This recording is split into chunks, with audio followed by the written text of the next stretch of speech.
আমজনতার দল এই এই প্রোগ্রামে তো তারা সরকারকে পলিসি দিচ্ছে, বিরোধী দল কিংবা আমাদের যারা দেশকে ভাবে তাদের এই লাইনে সরকারকে সহযোগিতা করে, সেটা না করে 6 মাসে সরকারকে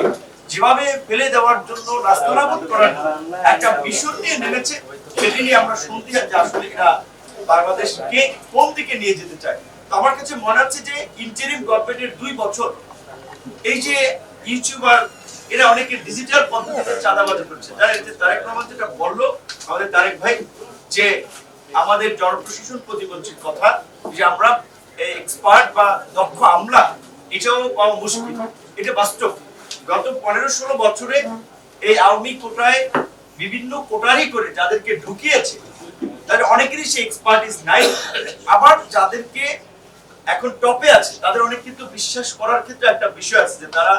সরকারের মধ্যে থেকে যদি আবার সরকারকে বেকায়দায় ফেলানোর জন্য 96 আপনারা দেখেছেন এই সংসদ সচিবালয় থেকে কিভাবে জনতার মঞ্চ গঠন করে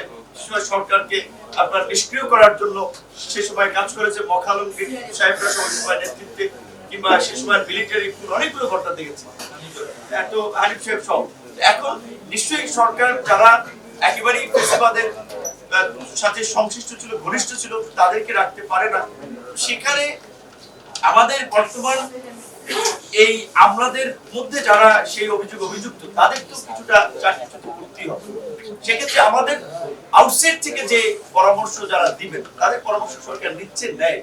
কিন্তু বিরোধী দলের কাছ থেকে আমরা ইতিবাচক পরামর্শ এই সরকার খুব বেশি পেয়েছে বলে আমার মনে হয়। আমরা এই জন্য বলছি আমাদের দুর্ভাগ্য জামায়াত ইসলামের মধ্যে একটা হটকারী দল হচ্ছে সরকারের বিরোধী দল, এবং যারা এই পর্যন্ত রাজনীতি করছে হটকারী রাজনীতি বাংলাদেশের শুরু থেকেই, এখন তারা অফিসিয়ালি বিরোধী দল। এই নির্বাচন যদি ধরেন আওয়ামী লীগ বিএনপি বৃহৎ রাজনৈতিক দল ছিল, আওয়ামী লীগ যদি নির্বাচনে অংশ নেওয়ার সুযোগ পেত, জামাত কয়টা সিটে 15-20টা সিট হয়তো যাইতো, তো বিরোধী দল হয়তো। তো বিরোধী দলটাই এখানে একটা বড় রাজনৈতিক দল হিসেবে বিএনপির যে ভূমিকা ছিল তাদের এপ্রিশিয়েট করা দরকার। এখন তারা চাচ্ছে যে ইন্টারিম গভর্নমেন্টের সময় যেভাবে ওই যে বলেছি অনেককে ব্ল্যাকমেইল করে এই ইউটিউবাররাও কিংবা বিরোধী দল যেভাবে ব্যাংকিং সেক্টরে, ফাইন্যান্সিয়াল সেক্টরে, আমলাতন্ত্রে প্রভাব বিস্তার করেছে, সুযোগ সুবিধা নিয়েছে, ওই প্রভাবটা রাখতে, যেই কারণে তারা সরকারকে একটা দুর্বল সরকার করে রাখতে চায়, দেশকে অস্থিতিশীল করে রাখতে চায়। সেই জায়গা থেকে আমার কথা পরিষ্কার যে এখানে আমরা যারা গণ অভ্যুত্থানের আন্দোলন সংগ্রামের অংশীদার ছিলাম, আমজনতার দল আরো যে সমস্ত দল, তাদেরকে একটা বিষয় মনে রাখতে হবে যে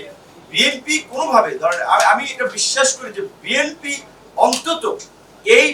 5 বছরে কোনোভাবেই ফেইলিওর হবে না, এটা আমি দৃঢ়ভাবে বলতে পারি। আপনারা যেভাবেই সমালোচনা করেন না কেন